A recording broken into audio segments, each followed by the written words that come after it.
बारे में जो जो जानकारियाँ इकट्ठी कर ली हैं वो किस तरीके से हैं। हम लोगों को ये पता है कि मैटर क्या होता है। पॉइंट नंबर 2, हमें मैटर का classification on the basis of its physical properties पता है। और फिर आपके पास जो 3 मैटर्स हैं यानी कि सॉलिड, लिक्विड और गैस बराबर है। इनमें आपको ये जानना होगा करके कि जो सॉलिड है उसकी प्रॉपर्टीज़ क्या है, लिक्विड क्या है उसकी प्रॉपर्टीज़ क्या है, और गैस। तो इसके बारे में ऑलरेडी हम लोग प्रीवियस क्लासेस में बातचीत कर चुके हैं करके हमें आइडिया है कि किस तरीके से एक मैटर की फिजिकल स्टेट एक आपके दूसरे मैटर की फिजिकल स्टेट से डिफर करती है।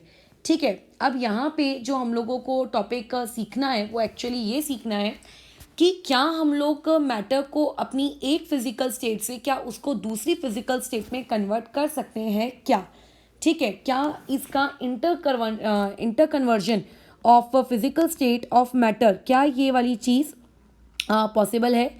तो यस, यहाँ पे इसका जवाब है हाँ, हम लोग inter conversion of state of matter ये वाली चीज़ हम कर सकते हैं। जैसे अपने डे टू डे लाइफ में ही एग्जांपल ले लो, पानी तो घर में होता ही है ना। अगर मान लेते हैं कुछ लोगों को गर्म पानी से नहाने की आदत होती है, अगर वो गर्म पानी से नहाने के लिए अगर पानी गर्म कर रहे हैं तो तुम ये देखोगे कि जब पानी गर्म होता है तो कुछ अमाउंट में उसके अंदर से तुम देखना वेपर्स निकलते हैं, है ना। तो अपन उसको भाप में कन्वर्ट करते हैं।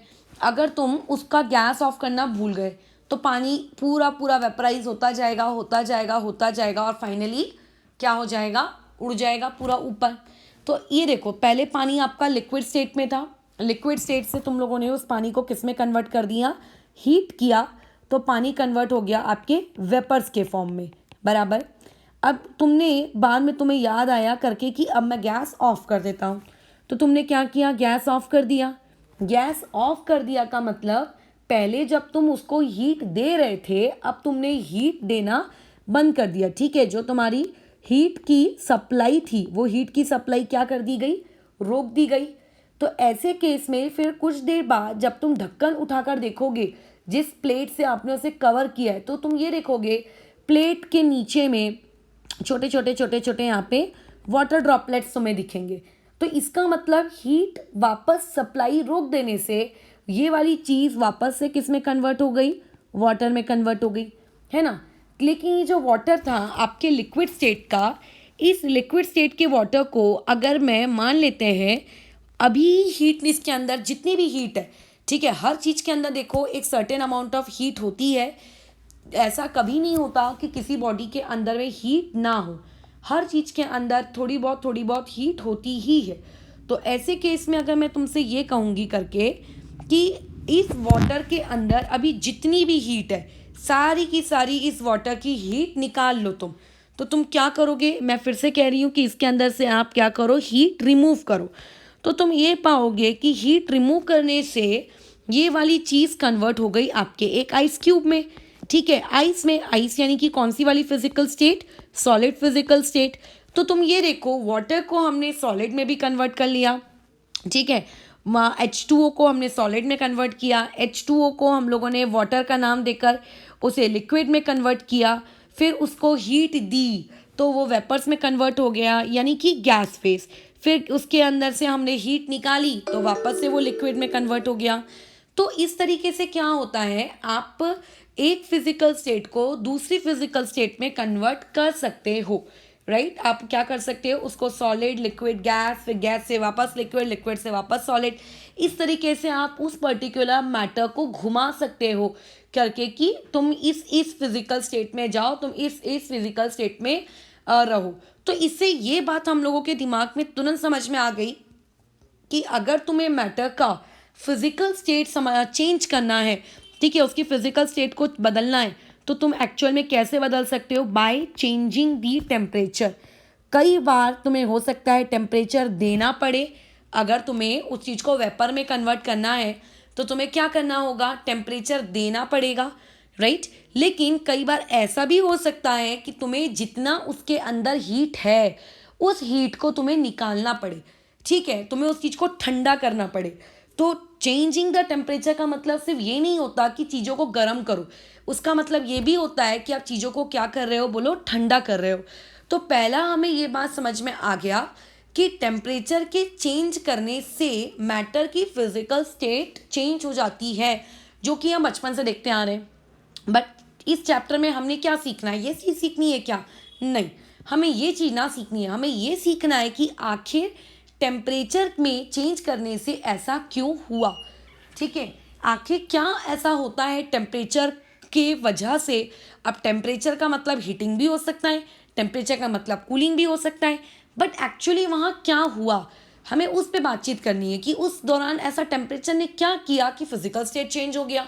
बट कम से कम इतना तो पता चल गया कि टेम्परेचर की वजह से हम लोग फिजिकल स्टेट उस पर्टिकुलर मैटर की चेंज कर सकते हैं, राइट। तो क्या टेम्परेचर ही इकलौता वो फैक्टर होगा जिससे तुम उस चीज़ की फिजिकल स्टेट चेंज कर पाओगे? नहीं, ऐसा नहीं है। क्या टेम्परेचर के अलावा भी कोई फैक्टर है क्या? हाँ, टेम्परेचर के अलावा भी एक फैक्टर है और उस पर्टिकुलर फैक्टर को हम लोग कहते हैं प्रेशर। तो एक्चुअल में ये वो दो टर्म्स होते हैं, एक होता है टेम्परेचर और दूसरा होता है प्रेशर, जिनकी मदद से तुम क्या कर सकते हो, उस पर्टिकुलर मैटर की फिजिकल स्टेट को चेंज कर सकते हो। तो यहाँ से क्वेश्चन आ सकता है कि how can you change the physical state of matter. एक मिनट हाँ।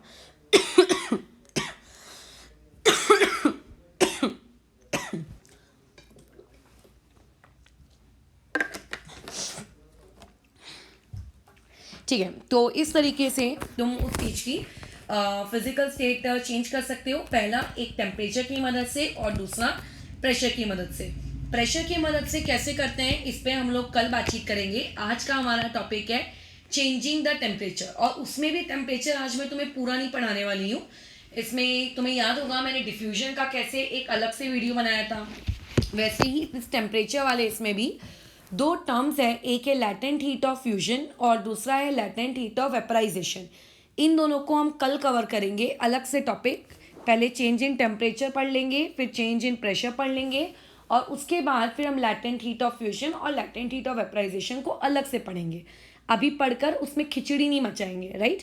तो पहला सवाल हम लोगों का नोट्स में आज जो जाना चाहिए, नोट नंबर 1, कि किस तरीके से आप physical state of matter change कर सकते हो। तो वो दो पॉइंट है, टेम्परेचर और दूसरा है प्रेशर।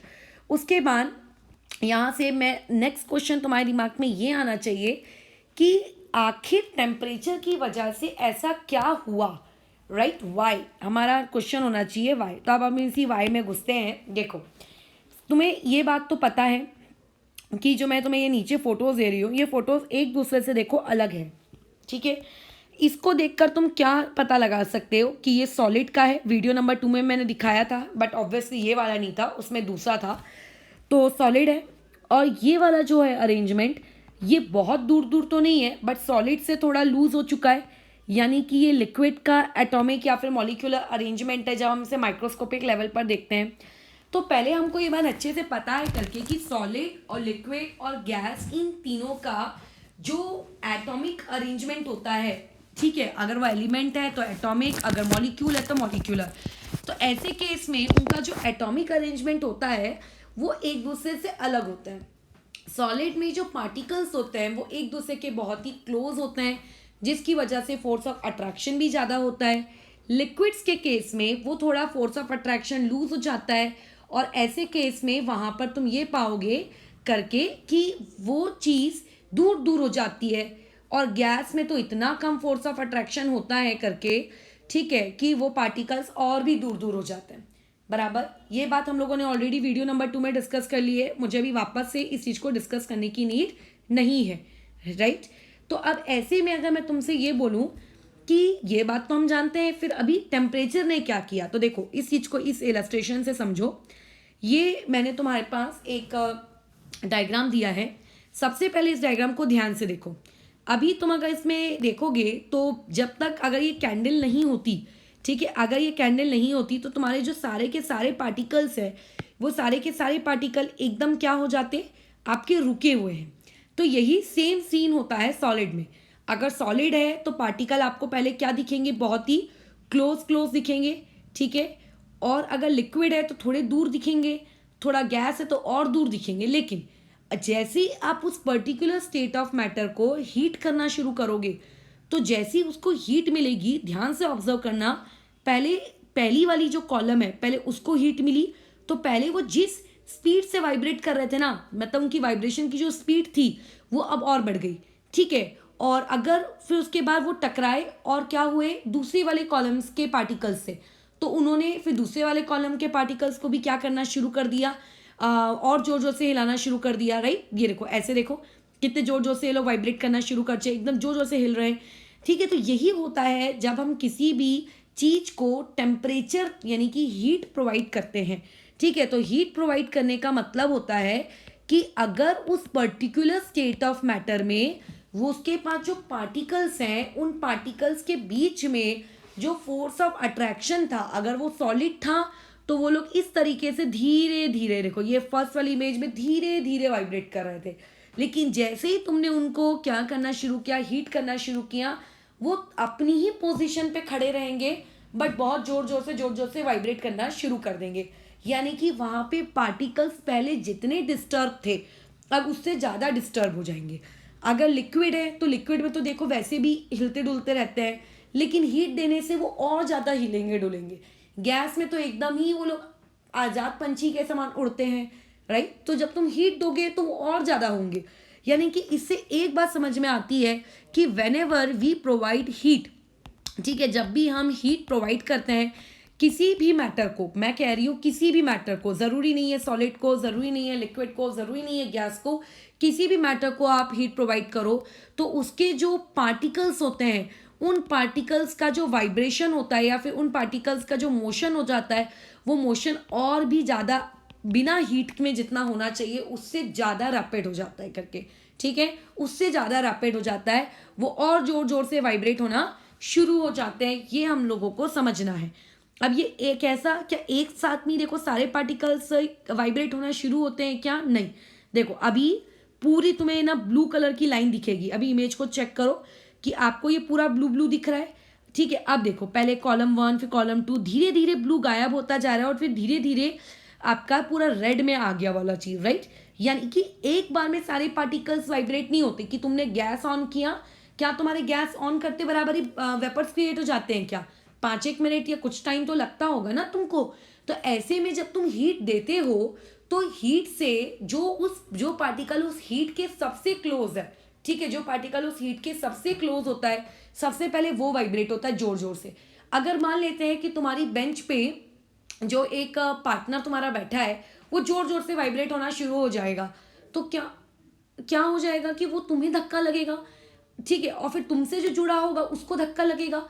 तो इस तरीके से ये चीज धीरे धीरे धीरे क्या होती है, प्रोपोगेट होती है और फिर पूरे के पूरे पार्टिकल्स वाइब्रेट होना शुरू हो जाते हैं, ठीक है। ये फिनोमेनॉन ऐसा है।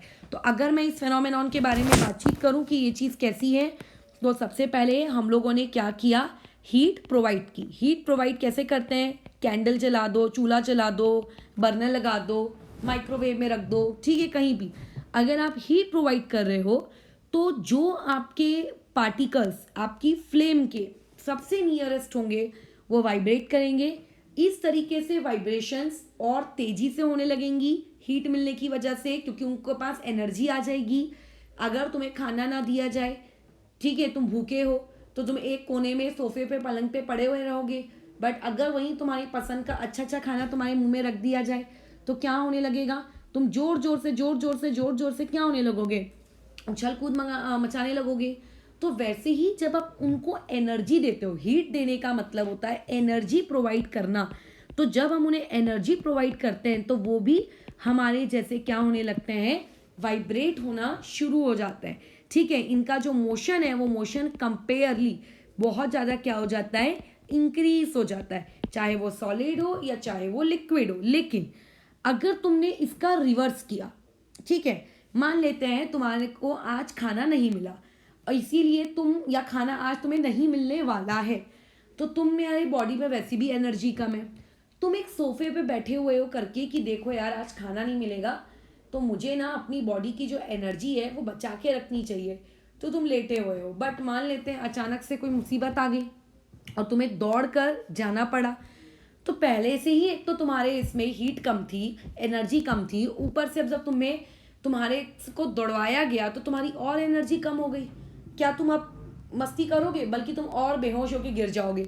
तो ऐसे ही केस में जब हम लोग हीट प्रोवाइड करते हैं, या फिर तुम ऐसा कह सकते हो जब हम लोग एनर्जी प्रोवाइड करते हैं, तो मोशन इंक्रीज होता है, पार्टिकल ज़्यादा तेजी से वाइब्रेट करते हैं। लेकिन जब हम हीट या फिर एनर्जी उसमें से रिमूव कर लेते हैं, तो एनर्जी को रिमूव करने से हम लोगों का जो मोशन है वो मोशन क्या हो जाता है, और डिक्रीज हो जाता है।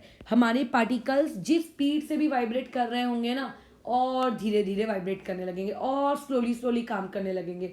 यानी कि टेम्परेचर बढ़ाना और टेम्परेचर घटाना, दोनों का दोनों फेनोमेनॉन आपके टाइनी पार्टिकल्स पे अपना असर दिखाता है।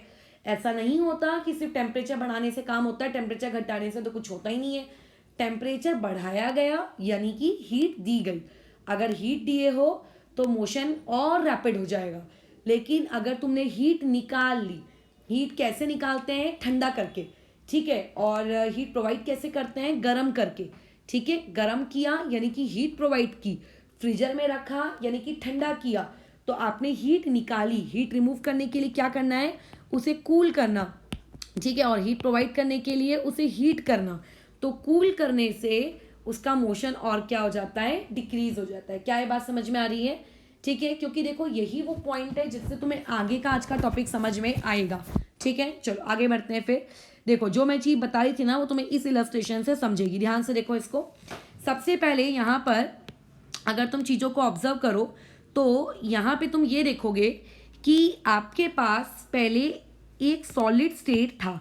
सॉलिड स्टेट में जो तुम्हारे पार्टिकल्स हैं वो देखो कैसे वाइब्रेट हो रहे हैं, उनकी वाइब्रेशन की स्पीड को ऑब्जर्व करो, ठीक है। तुमने बोला अच्छा ठीक है, लोग वाइब्रेट हो रहे हैं, ओके डन। फिर तुमने बोला कि इनको हम लोग ले जाते हैं हायर टेम्परेचर्स पे। कहाँ लेके गए इनको हम, हाई टेम्परेचर पे। तो देखो वही सॉलिड स्टेट के पार्टिकल्स कितने तेज तेज वाइब्रेट होने लगे। और तुम देखोगे कि पहले वो लोग देखो कितनी छोटी सी जगह में कॉम्पैक्ट थे, और अब देखो उनकी जगह देखो कैसी बढ़ गई है ना, वो एक्सपैंड हो गए हैं, ठीक है। उन्होंने अब ज़्यादा स्पेस ऑक्यूपाई की है। लेकिन मैं ये नहीं कह रही कि एटम फूल गए, एटम नहीं फूल गए, उन्होंने बस ज़्यादा दूर दूर हो गए। वो पार्टिकल्स आपस में कैसे हो गए, दूर दूर हो गए।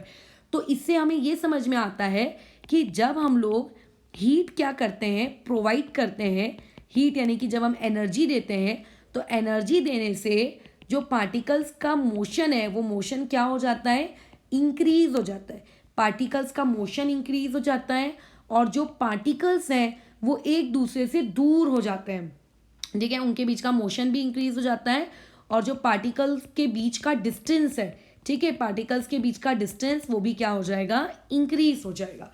और सिमिलरली इसी चीज़ का उल्टा होगा, अगर तुम हीट प्रोवाइड करने की जगह हीट अगर तुम रिमूव करोगे ना, तो वो जो मोशन है वो इंक्रीज होने की बजाय बताओ क्या हो जाएगा, डिक्रीज हो जाएगा। और पार्टिकल्स का जो डिस्टेंस है वो इंक्रीज होने के बजाय डिक्रीज हो जाएगा। अगर पार्टिकल का डिस्टेंस इंक्रीज हो गया, इसका मतलब आपका जो मैटर है वो मैटर फैल गया। फैल गया मतलब वो एक्सपैंड हो गया, दूर दूर तक फैल गया। लेकिन अगर तुमने हीट रिमूव कर दी, तो हीट रिमूव करने से क्या होता है, आपका जो मैटर होता है वो मैटर कॉन्ट्रैक्ट हो जाएगा, सिकुड़ जाएगा, ठीक है, और छोटे साइज का हो जाएगा। तो ये लाइन तुम्हें पता होनी चाहिए, ठीक है। तो अगर आपको कभी किसी चीज को फैलाना है, दूर करना है, तो क्या करोगे, हीट दोगे। अगर उसको कॉन्ट्रैक्ट करना है, उसको सिकोड़ना है, तो क्या करोगे, उसके अंदर से हीट निकालोगे। हीट निकालने के लिए क्या करेंगे, फ्रीजर में उठा के डाल देंगे, बस। और क्या कर सकते हैं, समझ गए। अच्छा अब ये लोग वाइब्रेट हो रहे हैं, वाइब्रेट हो रहे हैं, वाइब्रेट हो रहे हैं, हो रहे हैं, हो रहे हैं, हो रहे हैं। तुम इतने शैतान बच्चे हो कि तुमने गैस बंद ही नहीं की, ठीक है। तुम हीट देते जा रहे हो, देते जा रहे हो, देते जा रहे हो, देते जा रहे हो, देते जा रहे हो। तो होगा कैसा कि एक उन एटम्स की भी ना हीट को सहन करने की एक लिमिट होती है, ठीक है। कि तुमने हीट दी, वो लोग बस वाइब्रेट हो रहे, वाइब्रेट हो रहे, वाइब्रेट हो रहे, वाइब्रेट हो रहे। लेकिन जब तुम हीट देते ही जाओगे, देते ही जाओगे, देते ही जाओगे, तो एक ऐसा पॉइंट आएगा जब आपके एटम्स इस हीट को सहन नहीं कर पाएंगे, ठीक है। वो अपनी जगह छोड़ेगा। अभी कैसे थोड़े थोड़े दूर दूर जा रहे हैं, है ना, बस मान लेते हैं इतना ऐसे ऐसे ऐसे ऐसे ऐसे घूम रहे हैं। फिर बाद में ये चीज़ ऐसी हो जाएगी कि ये बहुत आपस में बोलेंगे कि अब हम लोग साथ नहीं रह सकते, इतनी ज़्यादा तेजी से लोग वाइब्रेट होंगे, और फाइनली ये लोग बहुत दूर दूर हो जाएंगे। यानी कि देखो सिचुएशन कुछ ऐसी रहेगी करके कि देखो पहले ये चीज़ कैसी थी, आपस में जुड़ी हुई थी, ब्लू पार्टिकल्स को तुम फिलहाल इग्नोर करो कि चीज़ क्या है, बस इस इमेज को देखो कि पहले देखो एक फिशर नेट के जैसे ये चीज़ आपस में जुड़ी हुई है। इसे एक्चुअल में हम लोग कहते हैं बॉन्ड्स, जो तुम लोग हायर स्टैंडर्ड में सीखोगे। इसे हम लोग कहते हैं बॉन्ड्स। एक पार्टिकल दूसरे पार्टिकल से जुड़ा हुआ है, फोर्स ऑफ अट्रैक्शन है, ठीक है। बॉन्ड्स यानी कि फोर्स ऑफ अट्रैक्शन। तो जब तुम इन्हें हीट दे रहे थे तो वो एटम जो है वो वाइब्रेट हो रहे हैं, ये देखो ऊपर वाले केस में दिख रहा है। लेकिन एटम तो वाइब्रेट होते ही हैं, साथ ही साथ में क्या हो रहा है, इनका जो ये बॉन्ड है वो भी तो डांस कर रहा है ना। बॉन्ड रिजिड थोड़ी ना है, बॉन्ड भी डांस कर रहा है। लेकिन जब तुम हीट देते जाओगे देते जाओगे देते जाओगे तो होगा क्या, तुम्हारे एक्सेस में हीट देने से, ठीक है, एक्सेस में हीट देने से ये जो बॉन्ड्स हैं ये बॉन्ड्स ब्रेक हो जाएंगे। और अगर ये बॉन्ड्स आपके ब्रेक हो गए तो इसका मतलब क्या है, एक पार्टिकल इधर और एक पार्टिकल इधर। बताओ, जब फोर्स ऑफ अट्रैक्शन नहीं होता है या फिर जब फोर्स ऑफ अट्रैक्शन बहुत कम होता है तो क्या पार्टिकल साथ साथ रहते हैं क्या? नहीं, फिर तो पार्टिकल्स अपने अपने रास्ते हो जाते हैं, मैं अलग और तू अलग, ठीक है। तो इससे हमें ये बात समझ में आई कि सबसे पहले हम लोग जो हीट देते हैं, हीट क्या एकदम से बॉन्ड तोड़ देती है क्या? नहीं। सबसे पहले जो हमने हीट दी, उस हीट की वजह से आपके जो पार्टिकल्स हैं, चाहे वो कोई भी मैटर के हो, पार्टिकल्स आपके ज़्यादा इंक्रीज्ड मोशन में आ जाते हैं, ठीक है, इंक्रीज्ड मोशन करने लगते हैं। और जब इनका मोशन अभी इतना इंक्रीज हो जाता है क्योंकि तुमने हीट देना रोका ही नहीं, तो फाइनली इनके बॉन्ड्स क्या हो जाते हैं, यानी कि बॉन्ड्स यानी कि फोर्स ऑफ अट्रैक्शन इनके बीच का ब्रेक हो जाता है और इनके पार्टिकल्स आपस में सेपरेट हो जाते हैं और भी दूर दूर हो जाते हैं, ठीक है, और भी दूर दूर हो जाते हैं। तो जब ये कब, जब हम लोग हीट सप्लाई कर रहे हैं। अगर मान लेते हैं कि मैंने हीट को फ्रीज़र में रख के रिमूव किया तो पार्टिकल्स का जो मोशन है वो क्या हो जाता है, बताओ, डिक्रीज हो जाता है। यानी कि अब ऐसे केस में जो बॉन्ड्स होंगे, जो फोर्स ऑफ अट्रैक्शन होगा वो ब्रेक नहीं होता है, बल्कि फोर्स ऑफ अट्रैक्शन और स्ट्रांग हो जाता है।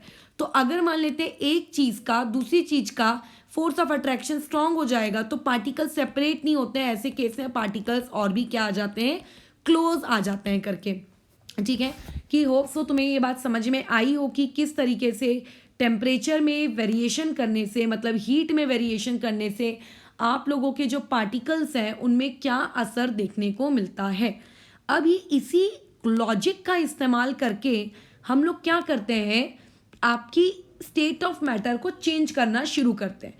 तो देखो, जो पहला स्टेट ऑफ मैटर हम पढ़ेंगे वो रहेगा आप लोगों का फ्यूजन, राइट। पहले हम लोग क्या करेंगे, देखो इस प्रोसेस को देखो, ये फ्रिज से मैंने एक बर्फ़ निकाली, उसे मैंने ऐसे छोड़ दिया, तो कुछ समय बाद तुम ये देखोगे कि बर्फ़ पूरी की पूरी क्या बन गई, पिघल गई।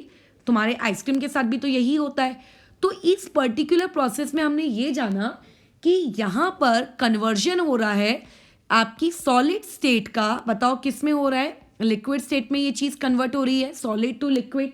तो ये जो प्रोसेस होती है, ठीक है, जब हम किसी भी सॉलिड को लिक्विड स्टेट में कन्वर्ट कर देते हैं, इस पर्टिकुलर प्रोसेस को हम लोग क्या कहते हैं, मेल्टिंग कहते हैं, बराबर। इस पर्टिकुलर प्रोसेस को हम लोग क्या कहते हैं, मेल्टिंग, या फिर इसका दूसरा नाम होता है फ्यूजन। सो अगर कोई तुमसे पूछेगा कि what do you mean by the term melting, तो तुम उसको कैसे बताओगे, एक ऐसी प्रोसेस जिसमें कोई भी सॉलिड सब्सटेंस कन्वर्ट हो जाता है किस चीज में, आप लोगों के लिक्विड सब्सटेंस में, उस पर्टिकुलर चीज को हम लोग क्या कहते हैं, मेल्टिंग, या फिर क्या कहा जाता है, उसको फ्यूजन कहा जाता है, ठीक है। कोई दिक्कत इसमें? ओके, अब इस प्रोसेस को हम और डिटेल में समझते हैं। देखो, जो बर्फ है या फिर आइसक्रीम है या फिर कुल्फी है, ये वो चीजें हैं जो रूम टेम्परेचर में रखने से ही कैसे हो जाती हैं, मेल्ट हो जाती हैं। बट तुम्हारे पास ना एक लोहे की रॉड है, क्या ये लोहे की रॉड रूम टेम्परेचर में रखे रखे अपने आप मेल्ट हो जाएगी क्या?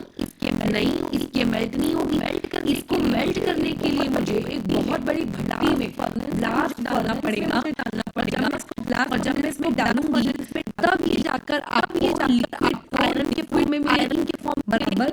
तो हर सब्सटेंस का जो मेल्टिंग पॉइंट होता है, मतलब जिस टेम्परेचर पे वो मेल्ट होती है, ठीक है, मेल्टिंग पॉइंट का मतलब क्या होता है, एक टर्म तुम्हें पता होना चाहिए कि मेल्टिंग पॉइंट क्या होता है। मेल्टिंग पॉइंट का मतलब एक ऐसा टेम्परेचर, ठीक है, एक ऐसा टेम्परेचर जहां पर आपका सॉलिड कन्वर्ट हो जाएगा किसमें, लिक्विड में।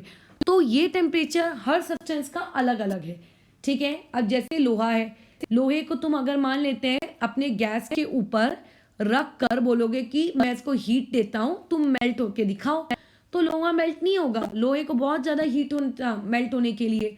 लेकिन अगर लोहे की जगह लेट से प्लास्टिक होता, तो क्या प्लास्टिक हो जाता मेल्ट? बराबर। वैसे वो एग्जैक्टली लिक्विड स्टेट में तो मेल्ट होता नहीं है, बट एग्जाम्पल के तौर पे क्या वो चीज़ मेल्ट हो जाती?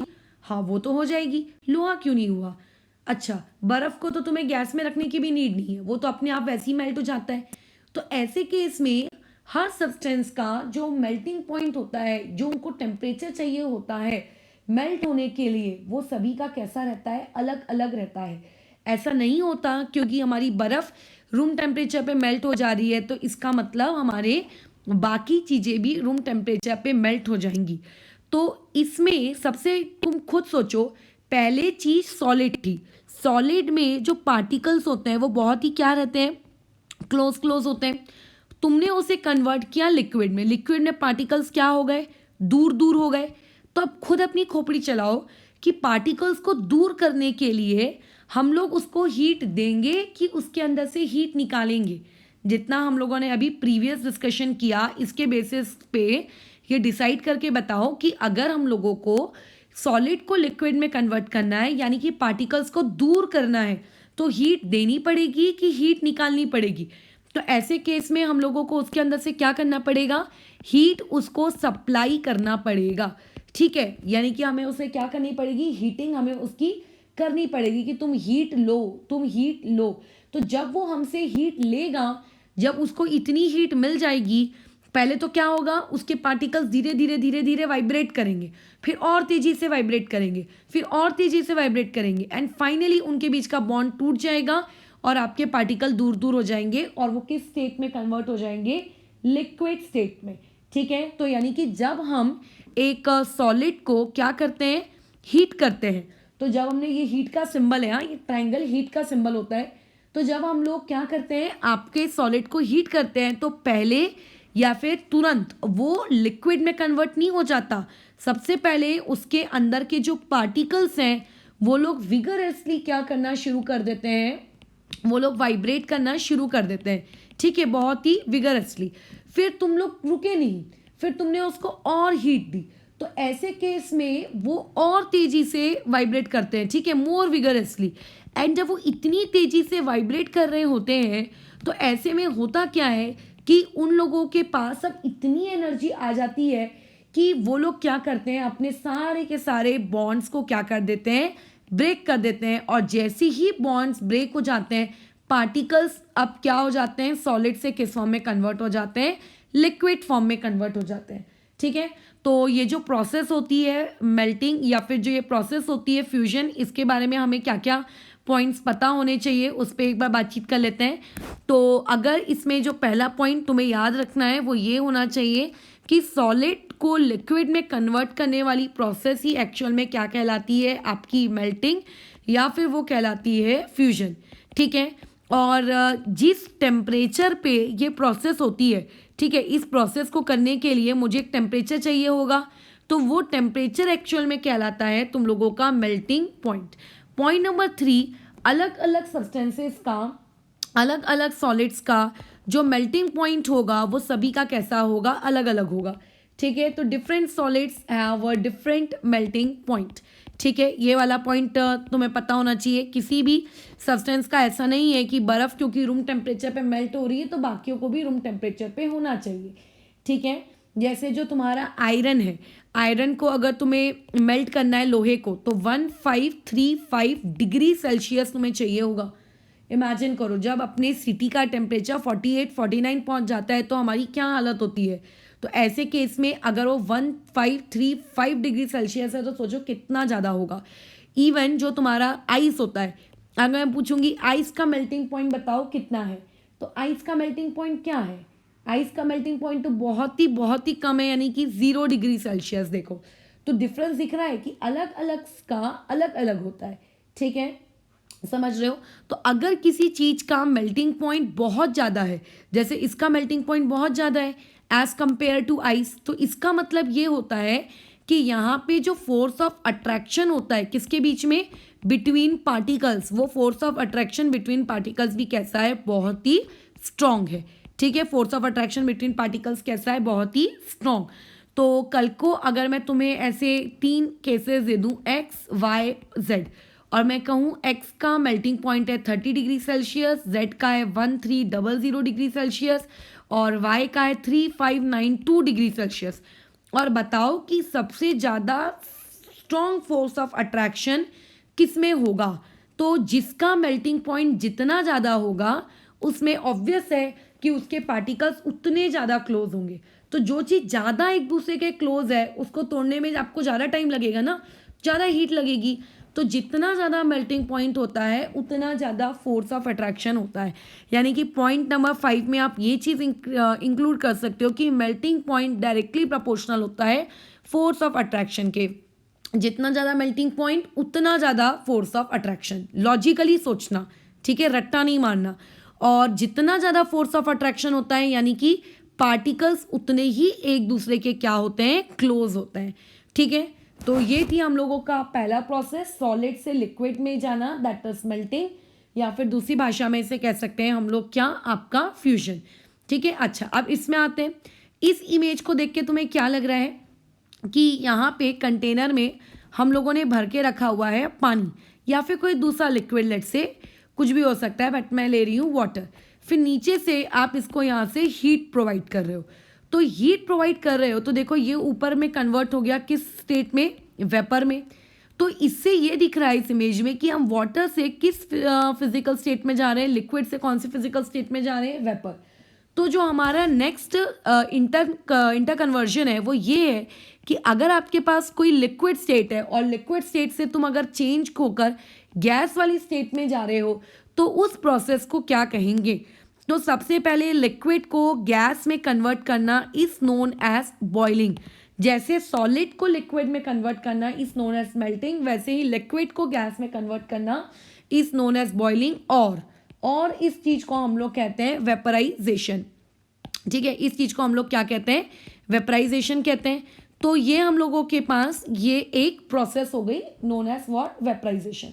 ठीक है, अभी तुम खुद सोचो कि जो वाटर है, वाटर में पार्टिकल्स मान लेते हैं इतने इतने डिस्टेंस पर हैं, तो जो गैस होगा क्या उसमें पार्टिकल्स इससे ज़्यादा दूर होंगे कि इससे पास होंगे।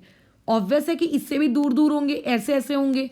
तो अभी आपको जब आपको लिक्विड से वेपर में जाना है तो तुम्हें क्या करना पड़ेगा, पार्टिकल्स को और दूर दूर करना है। तो जब तुम्हें पार्टिकल्स को और दूर दूर करना है तो हमें यहाँ पे हीट देनी पड़ेगी कि हीट निकालनी पड़ेगी, हमें यहाँ पे हीट सप्लाई करनी पड़ेगी, तभी तो पार्टिकल्स दूर जाएंगे ना। तो इसका मतलब ये जो प्रोसेस होती है बॉइलिंग या फिर वेपराइजेशन, इस प्रोसेस में भी हम लोग क्या करते हैं, हीट सप्लाई करने का काम करते हैं। ठीक है, यानी कि बॉइलिंग या फिर वेपराइजेशन में हीट दी जाती है, ना कि हीट निकाली जाती है। ठीक है, जैसे मैंने तुम्हें ऊपर बताया कि अलग अलग सब्सटेंसेस का अलग अलग मेल्टिंग पॉइंट होता है, वैसे ही यहाँ पर जो तुम्हारे पास अलग अलग क्या कहते हैं लिक्विड्स होंगे, उन अलग अलग लिक्विड्स का बॉइलिंग पॉइंट भी कैसा होगा, अलग होगा। जैसे जो हमारा वाटर होता है, वाटर के बारे में क्योंकि सब लोग जानते हैं, तो वाटर का बॉइलिंग पॉइंट होता है 100 डिग्री सेल्सियस। ठीक है, लेकिन अगर उसके कंपेयर में मैं अल्कोहल ले लूँ तो अल्कोहल वही जिससे आपका सैनिटाइजर्स बने, ठीक है, तो वो अल्कोहल का आपका बॉइलिंग पॉइंट होता है 78 डिग्री सेल्सियस। तो ये चीज़ यहाँ से बताती है कि अलग अलग लिक्विड्स के, ठीक है, डिफरेंट अगर आप लिक्विड्स लोगे तो डिफरेंट लिक्विड्स में जो वहाँ पे उनका बॉइलिंग पॉइंट होगा वो बॉइलिंग पॉइंट भी कैसा आएगा, डिफरेंट आएगा। ये हो गया हम लोगों का पॉइंट नंबर 3। अच्छा, और पॉइंट नंबर 4, जैसे हमने मेल्टिंग पॉइंट को डिफाइन किया है वैसे ही तुम किस चीज़ को डिफाइन कर सकते हो, बॉइलिंग पॉइंट को। एक ऐसा टेम्परेचर जहाँ पे तुम्हारा पहले लिक्विड बॉयल होता है और बॉयल होने के बाद वो किस में कन्वर्ट हो जाता है, गैस में। देखिए, पानी उबाले हो तो पहले पानी उबलना शुरू होता है, पहले बॉयल होना शुरू होता है, और बॉयल जैसे ही हो जाता है, बॉयल होने के बाद वो किस में कन्वर्ट होता है, वेपर में। ठीक है, तो बॉइलिंग पॉइंट कैसा है, टेम्परेचर है जिसमें आपका लिक्विड पहले बॉयल होगा और बॉयल होने के बाद वो किस में कन्वर्ट हो जाएगा, बताओ, वो हो जाएगा आपके वेपर में। ऐसा नहीं होता कि डायरेक्ट वेपर बना लिए, ठीक है, पहले लिक्विड बॉईल होगा, बॉईल होने के बाद जाएगा वेपर फेज में। अच्छा, अब इसके बाद हम लोग अपनी थर्ड प्रोसेस की तरफ जाते हैं। थर्ड प्रोसेस तुम्हें दिख रहा है कि हमने इमेज किसकी ली है, एक आइस की, राइट। तो ये जो आइस की मैंने यहाँ इमेज ली है, आइस बनती कैसे है। पॉइंट नंबर 1, तुम पानी लेते हो, पानी को फ्रीजर में रख देते हो, यानी कि आइस के फॉर्मेशन में आप लिक्विड को कन्वर्ट कर रहे हो, किस में, सॉलिड में, राइट। इसमें लिक्विड किस में कन्वर्ट हो रहा है, सॉलिड में। तो ये जो प्रोसेस होती है, इस प्रोसेस को हम लोग कहते हैं फ्रीजिंग, ठीक है। ये पर्टिकुलर प्रोसेस आपकी क्या कहलाती है, फ्रीजिंग। और क्योंकि इस प्रोसेस में तुम्हें एक सॉलिड मिला, ठीक है, इनिशियली आपके पास एक लिक्विड स्टेट थी, बाद में आपके पास एक सॉलिड आ गया, तो इसको हम लोग एक और नाम से जानते हैं और इसको लोग कहते हैं सॉलिडिफिकेशन, बराबर। ये प्रोसेस एक और नाम से जानी जाती है, known as what, solidification. Point number 2, जो मैंने तुम्हें इनिशियली ऊपर सबसे टॉप पे बताया था, वहां पे आपने क्या किया था, सॉलिड को लिक्विड में कन्वर्ट किया था, राइट। आपका जो बर्फ था उसको पानी में अपन ने कन्वर्ट कर लिए थे, और यहाँ पे हम लोग क्या कर रहे हैं कि आपके पास जो एक लिक्विड है उसे हम लोग बर्फ में कन्वर्ट कर रहे हैं, राइट। तो तुम ये कह सकते हो कि ये वाली प्रोसेस आपकी फर्स्ट वाली प्रोसेस के क्या है, उल्टी है, रिवर्स है, राइट। तो इसे हम लोग कह सकते हैं कि फ्रीजिंग जो होता है वो एक्चुअल में मेल्टिंग वाले फेनोमेनॉन का रिवर्स होता है, ठीक है। फ्रीजिंग आपके मेल्टिंग के फेनोमेनॉन का क्या है, रिवर्स है। डन, ये वाला पार्ट याद रखना। अच्छा, पॉइंट नंबर 3 आपके इस बारे में क्या, तुम देखो कि लिक्विड में पार्टिकल्स मान लेते हैं ऐसे हैं, ये आपकी लिक्विड स्टेट है, और जब तुम इसको कन्वर्ट करोगे सॉलिड में, तो सॉलिड में पार्टिकल्स और एक दूसरे के क्लोज आ जाते हैं, बराबर। तो ऐसे केस में तुम्हें पार्टिकल्स को भी क्लोज लाना है, ठीक है, पार्टिकल्स को और क्लोज लाना है। तो पार्टिकल्स को क्लोज लाने के लिए क्या तुम उन्हें हीट करोगे क्या, कि तुम्हें इन्हें हीट करना शुरू कर देता हूं तो पार्टिकल क्लोज आ जाएंगे, नहीं, बल्कि यहाँ पे आपको उनके अंदर से हीट रिमूव करनी पड़ेगी, और हीट रिमूव करने का तरीका क्या होता है हम लोगों का, कूलिंग, ठीक है। तो यहाँ पे हम लोग क्या करेंगे, जब हमें लिक्विड से सॉलिड में जाना है तो हम लोग क्या करते हैं, कूलिंग करते हैं, और इस पर्टिकुलर प्रोसेस को या तो फ्रीजिंग कहते हैं या तो फिर सॉलिडिफिकेशन कहते हैं, ठीक है, क्योंकि हमें जो चीज़ मिल रही है वो एक सॉलिड है, बराबर, ठीक है। तो ऐसे में क्या होता है, जब हम किसी भी पार्टिकल को, वैसे मैं ऊपर एक्सप्लेन कर चुकी हूँ बट फिर से एक्सप्लेन कर देती हूँ, जब हम किसी भी पार्टिकल में से हीट को रिमूव करते हैं, तो हीट को रिमूव करने की वजह से वो जो पार्टिकल्स हैं उन लोगों का जो मोशन है, वो मोशन क्या हो जाता है, डिक्रीज हो जाता है, मतलब जिस स्पीड में वो वाइब्रेट कर रहे थे और उनकी स्पीड कम हो जाती है। लेकिन तुम अभी रुकते नहीं हो, तुम उनके अंदर से और हीट रिमूव करना चाहते हो कि मैं और हीट रिमूव करूंगा।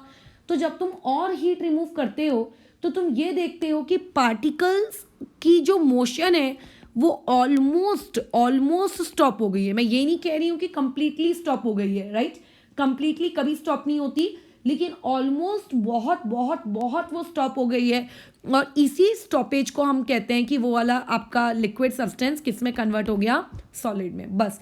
तो ये तुम्हारी एक थर्ड प्रोसेस थी। तो पहली प्रोसेस जो हम लोगों ने देखी वो क्या थी, आपकी फ्यूजन। जो दूसरी प्रोसेस के साथ हमने डील किया वो था तुम लोगों का वेपराइजेशन, और इस तीसरी प्रोसेस को हम लोग कहेंगे, ये वाला चीज़ कुछ नहीं बल्कि तुम्हारी क्या है, सॉलिडिफिकेशन है। डन, चलो अब आगे बढ़ते हैं। क्या कोई और प्रोसेस तुम्हारे दिमाग में आ रही है क्या? तो हाँ, एक प्रोसेस और हम लोगों के दिमाग में आती है, वो रहता है कंडेंसेशन, जो हम लोगों को ये आपके दिखती है सुबह सुबह कार की विंडशील्ड्स जो होती है वहाँ पर, ठीक है, वहाँ पे तुम्हें दिखने लगता है कि उस पर ड्यू ड्रॉप्स डेवलप हो चुकी हैं, ठीक है, इस तरीके से कुछ, ये देखो कांच के ऊपर ड्यू ड्रॉप्स आपको देखने को मिलती हैं, ठीक है। और कहाँ देखने को मिलता है हमें कंडेंसेशन? कंडेंसेशन इसके अलावा हम लोगों को देखने को मिलता है, एक मिनट, कंडेंसेशन इसके अलावा हमको देखने को मिलता है जब हम लोग कोई पानी उबालते हैं, या फिर लेट से अगर घर में खाना बन रहा है, ढक दिया है आपने उसके कंटेनर को प्लेट से, तो जब बाद में तुम वो प्लेट रिमूव करते हो तो तुम्हें उस प्लेट के नीचे छोटे छोटे ना ड्रॉपलेट्स दिखते होंगे पानी के, राइट। तो वो जो तुम्हें पानी के ड्रॉपलेट्स दिख रहे हैं वो आए कहाँ से? क्या तुमने डाला क्या वहाँ पे पानी? या फिर जो सुबह सुबह हमें कार के विंडशील्ड पे जो ड्यू ड्रॉप्स दिखते हैं, वो ड्यू ड्रॉप्स कहाँ से आते हैं? क्या हम लोग डालते हैं क्या वहाँ पे ड्यू ड्रॉप्स? नहीं। तो एक्चुअल में होता क्या है कि ये जो आपकी प्रोसेस है, फिलहाल इस प्रोसेस को हम लोग नाम दे देते हैं, this is fourth process known as what? Condensation. ठीक है, तो इस कंडेंसेशन में जो भी गैस होती है, गैस एक्चुअल में हॉट होती है। ठीक है, अगर कोई हॉट गैस आपके पास है, अगर वो हॉट गैस एक कोल्ड सरफेस से टकराती है, ठीक है, ये आपकी एक कोल्ड सरफेस है, ठीक है, ये कोल्ड सरफेस है, तो जब एक हॉट गैस एक कोल्ड सरफेस से टकराती है तो वहाँ पे जाने के बाद वो कन्वर्ट हो जाती है किस में? आपके लिक्विड के ड्रॉप्स में। और इसी चीज़ को हम लोग कहते हैं कंडेंसेशन। यानी कि कंडेंसेशन क्या है? ये एक ऐसी प्रोसेस है जिसमें हम वेपर्स को या फिर गैस को किस में कन्वर्ट करते हैं? लिक्विड में। लेकिन कंडीशन क्या है कि आपकी वो हॉट गैस जाके टक्कर खानी चाहिए किसके साथ? एक कोल्ड सरफेस के साथ। अगर सरफेस कोल्ड नहीं होगी, ठीक है, अगर वो सरफेस हॉट होगी तो तुम्हें कभी भी ये प्रोसेस कंडेंसेशन की नहीं दिखेगी। वो आपकी हॉट नहीं बल्कि कोल्ड सरफेस होनी चाहिए। कोल्ड का मतलब ऐसा नहीं कि बहुत ज़्यादा ठंडी, ठीक है, एकदम वैसी भी नहीं, बट ये कोल्ड सरफेस होनी चाहिए। तो तुम खुद सोचो कि गैस के पार्टिकल्स ये दूर दूर रहते हैं, ये दूर दूर, ठीक है, और जब तुम इसे लिक्विड में कन्वर्ट करना चाहोगे तो ये जो पार्टिकल्स हैं वो ऐसे पास पास आ जाएंगे। तो जब तुम्हें दूर वाले पार्टिकल्स को पास में लेकर आना है तो तुम्हें क्या करनी पड़ेगी?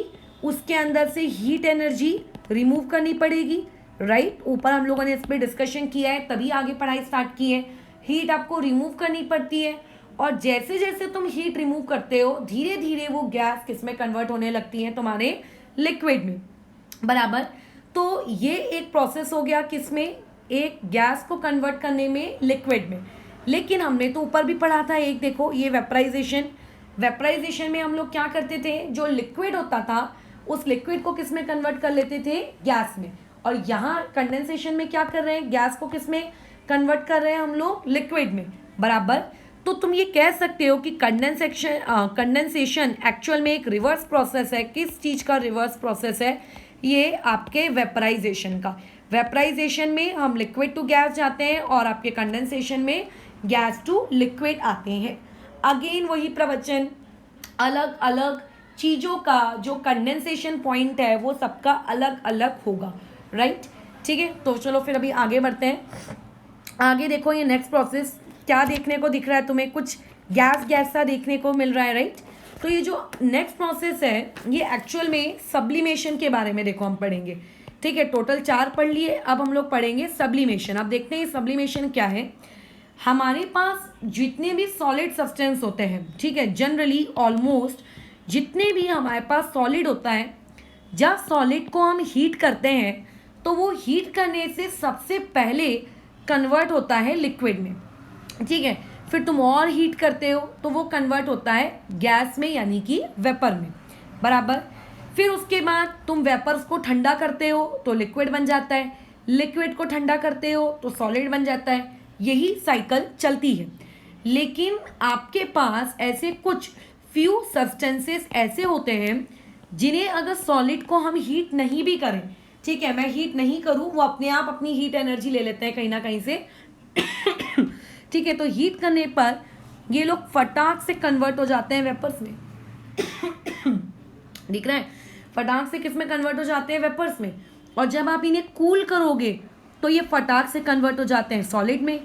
तो इसमें ऊपर वाले में और नीचे वाले में क्या डिफरेंस है? सिर्फ यही डिफरेंस है कि ऊपर में लिक्विड स्टेट थी सॉलिड के बाद और फिर लिक्विड के बाद थी गैसियस स्टेट। नीचे वाले में liquid state direct skip, direct solid से कहाँ पे आ गए हम लोग? गैस में, राइट। तो ऐसी प्रोसेस जिसमें लिक्विड स्टेट आती ही नहीं है, डायरेक्टली तुम्हारा सॉलिड किस में कन्वर्ट हो जाता है? वेपर्स में, ठीक है। या फिर वेपर्स को ठंडा करने पे वो किस में कन्वर्ट हो जाते हैं? सॉलिड में, without going into liquid state, no liquid state. इस पर्टिकुलर प्रोसेस को हम लोग क्या कहते हैं? सब्लिमेशन कहते हैं, राइट। इस पर्टिकुलर प्रोसेस को हम लोग क्या कहते हैं? सब्लिमेशन, समझ रहे हो? ठीक है। सॉलिड अगर डायरेक्टली गैस में कन्वर्ट हो रहा है तो ये पर्टिकुलर प्रोसेस आपकी क्या कहलाती है, सब्लिमेशन। ठीक है। और अगर मैं इस चीज़ का एग्जाम्पल लूँ तो तुम्हारी डे टू डे लाइफ में कैम्फर, कपूर तुमने देखा होगा, अगर नहीं किया होगा तो करके देख लो। कपूर को खुला छोड़ दो, कुछ घंटे बाद तुम्हें वहाँ पे कपूर का कोई नामो निशान नहीं दिखेगा। इवन जिस सरफेस पे तुमने वो कैम्फर रखा होगा उस जगह पे तुम्हें कुछ लिक्विड भी नहीं दिखेगा। ठीक है, कुछ भी नहीं दिखेगा, कहाँ गया, उड़ गया। ठीक है। लेकिन अगर उसी की जगह बर्फ होती तो मुझे पता है कि बर्फ कन्वर्ट हो जाती, बट नीचे पानी भी तो रहता, राइट। तो वहाँ पे दिखता है हमें पानी, लेकिन सब्लिमेशन में जो आपके सब्सटेंसेस होते हैं ये लोग डायरेक्टली कन्वर्ट हो जाते हैं किसमें, गैस फेज में, लिक्विड स्टेट में ये आते ही नहीं है। ठीक है। तो इसके एग्जाम्पल हो गए, एक आपके पास सब्लिमेशन वाले सब्सटेंस के एग्जाम्पल क्या क्या हो गए, नैप्थलीन बॉल्स है ना। नैप्थलीन बॉल्स मेरे हिसाब से पता होगा तुम लोगों को क्या है, जो कपड़ों में रखी जाती है वगैरह वगैरह। फिर एक हो गया आपका कैम्फर, और दूसरा जो तुम्हें पता होना चाहिए जिसको हम लोग अभी एक्सप्लेन करेंगे उस एक्सपेरिमेंट को, वो होता है तुम लोगों का अमोनियम क्लोराइड। अमोनियम क्लोराइड का फॉर्मूला होता है NH4Cl। तो ये वो सब्सटेंसेज हैं जो सब्लिमेशन वाली प्रोसेस करते हैं। ठीक है, ये वो सब्सटेंस हैं जो सब्लिमेशन वाली प्रोसेस करते हैं। और ऐसे सब्सटेंसेस, ठीक है, ऐसे सब्सटेंसेस, ठीक है, इन सब्सटेंसेस को हम लोग एक नाम देते हैं और इन्हें हम लोग बोलते हैं सबलाइम। ठीक है, यानी कि अगर किसी ने पूछा कि what do you mean by the term Sublime, तो सबलाइम का मतलब क्या होता है, ऐसे सब्सटेंसेस जो सब्लिमेशन वाली प्रोसेस करते हैं उन्हें हम लोग क्या कहते हैं, सबलाइम। ठीक है। तो सबलाइम के एग्जाम्पल क्या क्या है हम लोगों के पास, ammonium chloride, camphor, naphthalene balls, even जो तुम्हारा आयोडीन होता है, ठीक है, वो भी ये करता है। घर के नमक के साथ ये करना मत शुरू कर देना, वो NaCl है, वो आयोडीन नहीं है। ठीक है। तो ये वो सब्सटेंस है जो सबलाइम करते हैं। ये जो तुम्हें ऊपर इमेज दिखा रही हूँ ना, ये एक्चुअल में ड्राई आइस है। ड्राई आइस का मतलब होता है सॉलिड CO2। ठीक है, ये ड्राई आइस है, इसे कहते हैं हम लोग सॉलिड CO2। हमें ये तो पता है कि CO2 एक गैस होती है, राइट, बट CO2 को हम सॉलिड फॉर्म में भी कन्वर्ट कर सकते हैं। ये देखो, वेपर्स को कन्वर्ट कर लो सॉलिड में, बट इसके लिए क्या करनी पड़ेगी, कूलिंग। तो ये जो ड्राई आइस है, इस ड्राई आइस को क्या किया जाता है, जब हीट किया जाता है तो ये इस तरीके से देखो क्या करता है, वाइट वाइट कलर का वेपर्स रिलीज करता है। इस वेपर्स को हम लोग मूवीज वगैरह में देख सकते हैं। ठीक है, जहाँ पे तुम लोगों को लेट से ऐसा दिखाना है धुआं धुआं हो गया है अचानक से, तो वहाँ पे इस चीज़ को यूज़ किया जाता है, राइट। तो एक्चुअल में इसमें हम ये भी लिख सकते हैं कि सबलाइम होने वाले सब्सटेंस में एक नाम और, वो कौन होगा तुम लोगों का, ड्राई आइस करके। ठीक है, तो सब्लिमेशन समझ में आ गया क्या है। नेक्स्ट हमने सबलाइम पढ़ लिया। अच्छा, सब्लिमेशन का सबसे इंपॉर्टेंट स्टेट, ये लिक्विड स्टेट में नहीं जाता, without going into liquid state. Liquid state यहाँ पे अचीव नहीं होती है। ठीक है, समझ रहे हो। अच्छा, अब इसके बाद देखो, तो एक और चीज़ तुम्हें मुझे बतानी है, अभी उसको हम इस एक्सपेरिमेंट से समझेंगे। ये एक्सपेरिमेंट आपके बुक में भी है और इसके ऊपर क्वेश्चंस भी आते हैं। तो पहले तो एक्सपेरिमेंटल सेटअप देख लेते हैं। हमने एक स्टैंड रखा है, ठीक है, ये तुम लोगों का स्टैंड हो गया, नीचे से बर्नर ऑन है। फिर यहाँ पे ये चाइना डिश रखी गई है और उसके ऊपर एक इन्वर्टेड फनल मैंने रख दी। टॉप में मैंने यहाँ पे कॉटन प्लग इंसर्ट कर दिया है, ठीक है। और चाइना डिश में यहाँ पे हमने अमोनियम क्लोराइड लिया, ये जो पाउडर ये लिया है यहाँ पे अमोनियम क्लोराइड। तो जब तुम हीट करोगे, सिंस वी नो कि अमोनियम क्लोराइड एक कैसा सब्सटेंस है, ये एक सबलाइम सब्सटेंस है। तो जब तुम इसको हीट करोगे तो हीट करने पे क्या होगा, ये वेपर्स में कन्वर्ट होगा। देखो इसके वेपर्स ऊपर जा रहे हैं, दिख रहा है तुम लोगों को। तो धीरे धीरे इसके वेपर्स जा रहे हैं, ठीक है। अब ऊपर अगर मैं कॉटन प्लग नहीं लगाऊंगी तो ये वेपर्स क्या हो जाएंगे, उड़ जाएंगे, ठीक है। तो ये आपके कॉटन प्लग नहीं लगाने पर होगा क्या, यहाँ पे जो अभी आपके वेपर्स हैं वो वेपर्स क्या हो जाएंगे, भाग जाएंगे एकदम तेजी से, ठीक है। वेपर्स यहाँ से क्या हो जाएंगे, एस्केप हो जाएंगे। तो हम नहीं चाहते कि वेपर्स एस्केप हो एटमॉस्फेयर में, इसीलिए हम ऊपर में एक कॉटन प्लग लगाते हैं, ठीक है, हीटिंग करने से पहले। तो अब तुमने हीटिंग शुरू की, तुम्हारा जो अमोनियम क्लोराइड है, क्योंकि ये एक सबलाइन सब्सटेंस है, तो यहाँ पे तुम्हें कोई भी लिक्विड स्टेट नहीं मिलेगी। और जब तुम्हें यहाँ पे लिक्विड स्टेट नहीं मिलेगी तो ऐसे केस में ये कन्वर्ट हो जाएगा वेपर्स में, ये ऐसे वेपर्स में, ठीक है। फिर ये वेपर्स धीरे धीरे धीरे धीरे कैसा ऊपर की तरफ जाएंगे। फिर तुम ये देखो, क्योंकि मैं यहाँ पे हीट कर रही हूँ तो ये जगह आपकी कैसी रहेगी, हॉट, ठीक है। मैं ऐसा नहीं कह रही कि ये बाकी की जगहें हॉट नहीं रहेंगी, बट नीचे के कंपेयर में, और ठीक है, जो आपकी ऊपर वाली जगह है उसकी जो इनर वॉल्स है, ये इनर वॉल्स आपकी कैसी रहने वाली हैं, कोल्ड रहने वाली है, ठीक है। ये इनर वॉल्स कैसी रहेंगी, आपकी कोल्ड रहेंगी। तो जैसे ही तुम्हारे ये हॉट वेपर्स ऊपर की इनर वॉल को टच करेंगे, ठीक है, ये जो मैंने ऊपर प्रोसेस समझाई थी यहाँ पर, कि जैसे ही आपका ये हॉट गैस आपके एक कोल्ड सरफेस को टच करेगी, वहाँ पे कौन सी प्रोसेस हो जाएगी, कंडेंसेशन, राइट। यानी कि उस अमोनियम क्लोराइड को जैसी कोल्ड सरफेस मिलेगी, यहाँ पे अमोनियम क्लोराइड तुरंत क्या हो जाएगा, कन्वर्ट हो जाएगा। लेकिन ये तो एक सबलाइम सब्सटेंस है, पानी तो ड्रॉप, लिक्विड ड्रॉप के फॉर्मेट में जमा होता है, ये लिक्विड ड्रॉप के फॉर्मेट में नहीं जमा होगा, ये सीधा का सीधा सॉलिड स्टेट के फॉर्मेट में जमा हो जाएगा, ठीक है। कंडेंसेशन में क्या होता है कि पहले जब आप गैस को एक कोल्ड सरफेस मिलती है तो वो लिक्विड ड्रॉप्स के फॉर्मेट में होती है, राइट। लेकिन ये क्योंकि ये सब्सटेंस हमारा एक सबलाइन सब्सटेंस है, तो जब इसके वेपर्स एक ठंडी जगह को हिट करेंगे तो वहाँ पर वो चीज़ कन्वर्ट हो जाएगी, कंडेंस हो जाएगी, बट किस स्टेट में, सॉलिड स्टेट में, राइट। ये वो हमारा एक्सपेरिमेंट है। तो इससे ये समझ में आता है कि एक हीटिंग करने से आप एक सॉलिड को वेपर्स में कन्वर्ट कर सकते हो, और कूलिंग करने से वापस से वेपर्स को किस में कन्वर्ट कर सकते हो, सॉलिड स्टेट में, ठीक है। तो अभी जो ये सॉलिड हमको मिला, इस सॉलिड का कोई फॉर्मूला चेंज नहीं होगा, ये अभी भी अमोनियम क्लोराइड है और हीटिंग करने से पहले भी अमोनियम क्लोराइड था, बराबर। लेकिन अगर मान लेते हैं वेपर्स को ठंडा करने से, कूल करने से जो सॉलिड हमें ऑब्टेन होता है, उन सॉलिड्स को हम लोग कहते हैं सब्लिमेट, बराबर। उन सॉलिड्स को हम लोग क्या कहते हैं, सब्लिमेट। तो ये चीज़ क्या कहलाएगी, सब्लिमेट। सबसे ज़्यादा कंफ्यूजन सबलाइन और सब्लिमेट के बीच में होता है, ठीक है। सबलाइन का मतलब होता है ऐसे सब्सटेंसेस जो सब्लिमेशन वाली प्रोसेस करते हैं, ठीक है। NH4Cl भी करता है, तो NH4Cl भी आपका सबलाइन हुआ। लेकिन अगर आप वेपर्स को ठंडा करके जो सॉलिड तुम्हें मिलता है, उस पर्टिकुलर सॉलिड को हम लोग एक्चुअल में क्या कहते हैं, सब्लिमेट कहते हैं, ठीक है। क्लियर है।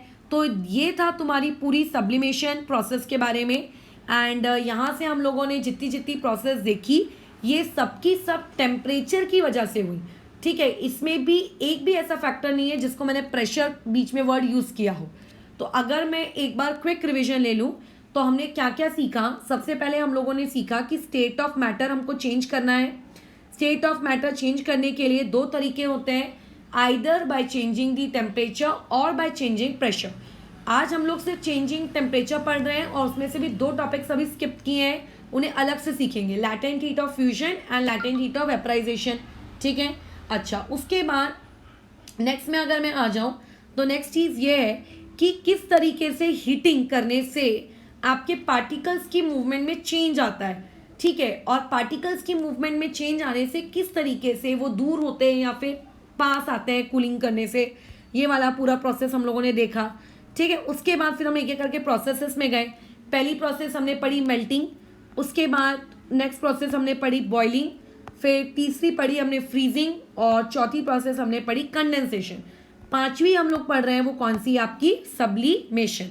फिर सब्लिमेशन से रिलेटेड एक एक्टिविटी की थी, ये एक्टिविटी पेपर में आती भी है, हो सकता है लेबलिंग करने के लिए आ जाए, या हो सकता है तुम्हें इससे कुछ क्वेश्चन फ्रेम करके दे दिए जाएं, ठीक है। तो ये बहुत इंपॉर्टेंट है।